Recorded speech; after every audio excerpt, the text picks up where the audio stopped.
are yours. Can you just talk to somebody has a drink from that? So. Okay. Thank you, Amy. Got my back. Can you just talk to me a little bit about how this feels to be back in the win column? Does it feel better almost than the first one? It feels great. Honestly, until you go through adversity, until you go through hardship, I don't want to say you take it for granted, but maybe you just get a little comfortable. You get comfortable being the favorite, being the top dog, not being challenged, being the golden girl. And so to be humbled last year and to be back to the bottom of the totem pole was really, really good for me. And it does make the win that much sweeter. And I know you called out Cyborg. We noticed. Is that who it was? We noticed that she wasn't in the crowd. It seems like she might have been the only Bellator champion so far that isn't here. Do you think that I know who was there. My boy Johnny Eblin. Okay. I don't know. I can't play these games. I'm a mom. I'm tired. I don't care. I hope she fights me, but if she doesn't, it's her loss because it's the fans' loss, really, because I think it would be an amazing fight. I respect her. I think that she goes out there and she implements her game plan, and she's tenacious, and she's a killer, and she goes out after her opponents. And she's one of the best to ever do it. So I have nothing but respect for her, and I want to get in the cage and try and beat the shit out of her. Like, that's it. I think it would be a great fight. But I can't control that. And last one for me. How long would you wait for a fight like that? We see Michael Chandler waiting for Conor McGregor. It seems like forever. No. Would you wait, or would you just keep going until that happens? Yeah, no, I'm not going to wait. I'm 33. I said I got into this sport to be the best and to climb as high as I can climb. I feel like I'm hitting my stride now. I'm hitting my peak. I'm in a great place, but I'm not going to do this forever. I think I have been doing 2-a-days since I was 12 years old, so my body is not going to be like in great shape at 40. But I do love it. I do get immense joy out of it, but I'm not going to wait for anybody. I just waited a year, and it almost drove me insane. So I'm not waiting for anybody. And let's talk about that year, Kayla, the ring rust aspect. You waited for a year, coming into the cage now. What was different coming into the cage now compared to just being active all the time? Yeah, it's just the nerves, man. Like, no matter how hard you spar, no matter how often you spar, there's nothing that emulates stepping inside of a cage with the fans going crazy, locking the door, and some girl like punch you in the face with 4-ounce gloves. Like, that's not, you can't emulate that. So the nerves, the adrenaline rush, the adrenaline dump,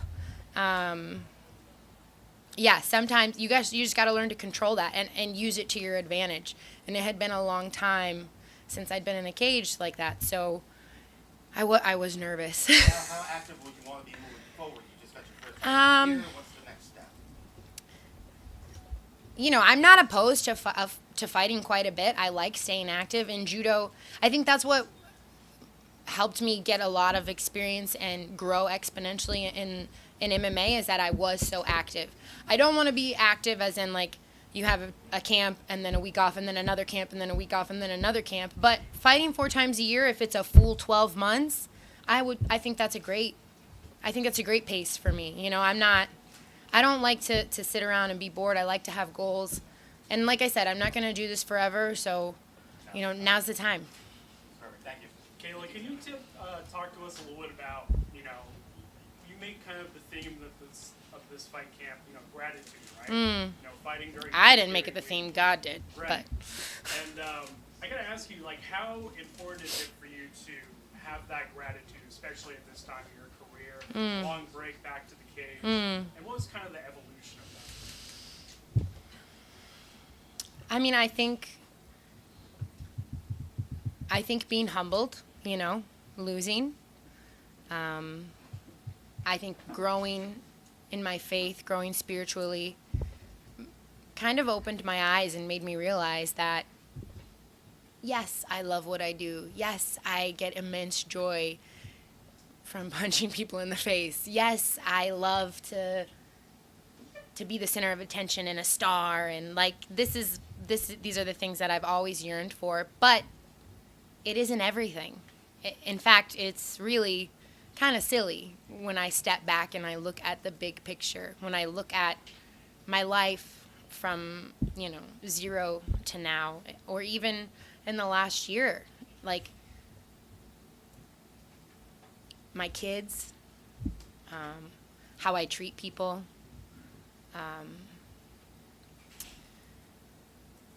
who I am, not just inside of a cage, but in my life, how I carry myself. Do I act with kindness? Do I act with love? Do I spread joy? Do I share my light?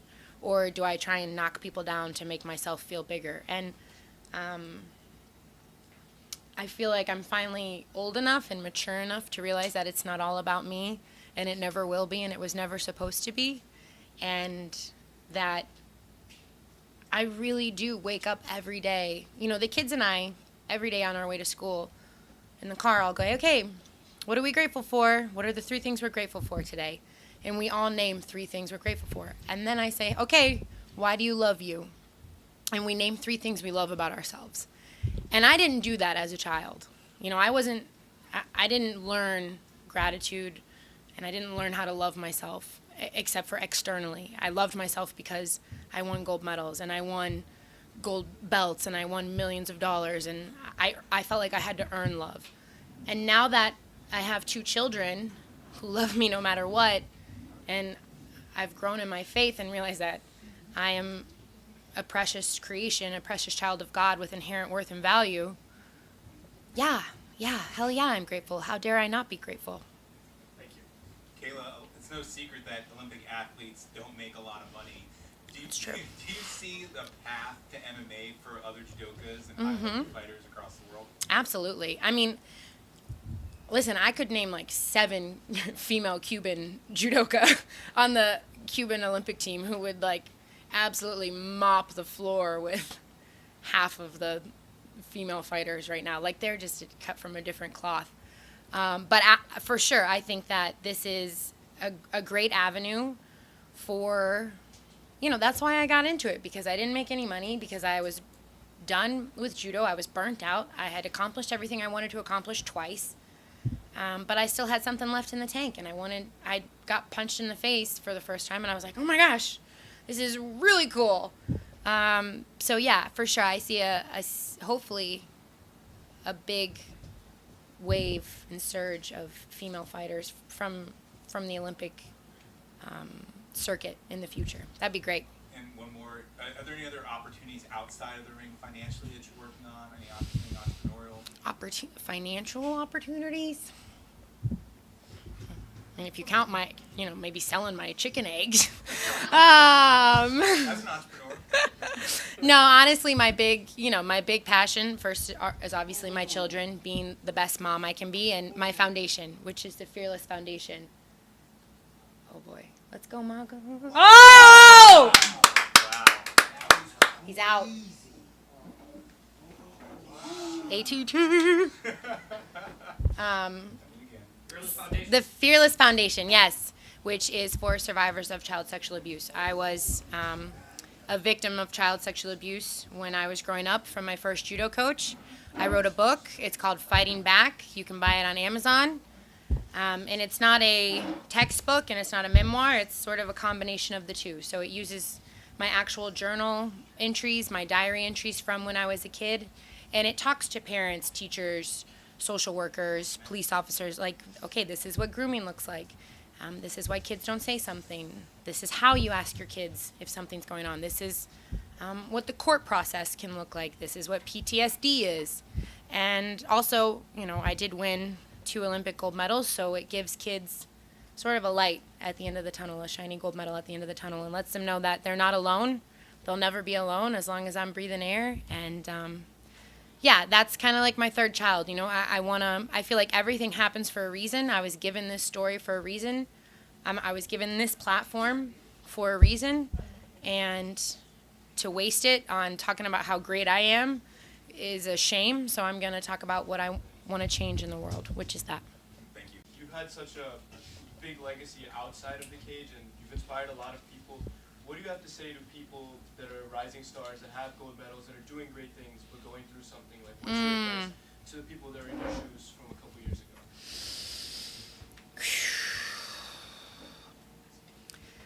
That is a great question. You know, honestly, the best thing I've learned to do is I take time every day, and this sounds so silly. Like, I know how silly it sounds, but to me, discipline is the highest form of self-love. And I've always been super disciplined in my career, but in my personal life, I just didn't take care of myself. So every day I have 4 things that if I do these 4 things, mentally I'm in a better state, physically, emotionally, spiritually, I feel better. The first thing is I get up every morning and I pray and I meditate. I spend time outside. And the last thing I do is journal. So when I do those 4 things and I have the courage to be vulnerable and be my true self with safe people, when I trust people who are trustworthy, like those 5 things make my life much better. So you have to find a tribe. You have to find people who will believe in you when you don't believe in yourself. And you have to find the things that are going to bring you peace and bring you joy. And do them every day, whether it's 5 minutes, 10 minutes, like it doesn't matter how long, but take time to take care of yourself and learn how to love yourself no matter what. And that means, like, if I lost tonight, would I still be able to love myself? Or am I a piece of shit because I lost? No, that doesn't define me. Inside the cage doesn't define me. Who I am cannot be defined by what I do. I am valuable no matter what. And so are all of us. We're all valuable. We're all precious creations. We're all lovable. But we have to love ourselves first. Thank you. Hey, Kayla. Also journal. How good does it feel to be alive right now? So good! We've all heard about the possibility of you fighting Chris Cyborg, but it feels like Bellator is going to be bringing over a couple other big names, great female fighters, Kat Zingano, Arlene Blanco, to name a few. Of course, Larissa Pacheco is still around. Does it feel like you have more opportunities and more potential super fights on your hands than ever before? Yeah. I mean, I think that that's one of the hard things about being a bigger girl in MMA is a lot of the best talent is signed to different promotions. So having a lot of big girls and great fighters under one roof is, that's amazing. I'm excited for it. You mentioned that it's not all about you. Every ATT fighter I speak to talks about how great of a teammate you are. How important is it for you to not only lead by example by putting forth these dominant performances, but to also be there for your teammates when they need you and support them through the trials, tribulations, and their fighting journey? That is like probably one of the best things about being a teammate is being able to be there not in just the good times but in the hard times too. I obviously whenever someone wins I reach out, I say congrats, but I make sure that I always reach out if someone loses, one of my teammates, because they need to know they're supported, they need to know that we're there for them and we've got their back 100%. And I love being a part of American Top Team. It is my honor to fight for them and to compete under their banner with the coaches I have, the teammates I have, the leadership with Richie and Dan and Primo and all of the guys behind the scenes, all of my teammates who have sacrificed to help me get to where I am. For me, it's an honor to do the same for them. And I wish there were like 10 of me so I could do it more, Thank you. Last question. Make it count. You don't need money these days. We've heard you talk about that, and you've accomplished quite a lot in MMA. What do you think is going to help you stay motivated from here on out going forward? I just love it. I love what I do. I'm super blessed to wake up every day and I get to go to American Top Team and talk shit to Johnny Eblin and tell him that he can't stop my takedowns and make fun of Dan and Richie for how old they're getting and, getting a couple fist fights and try and get better at it.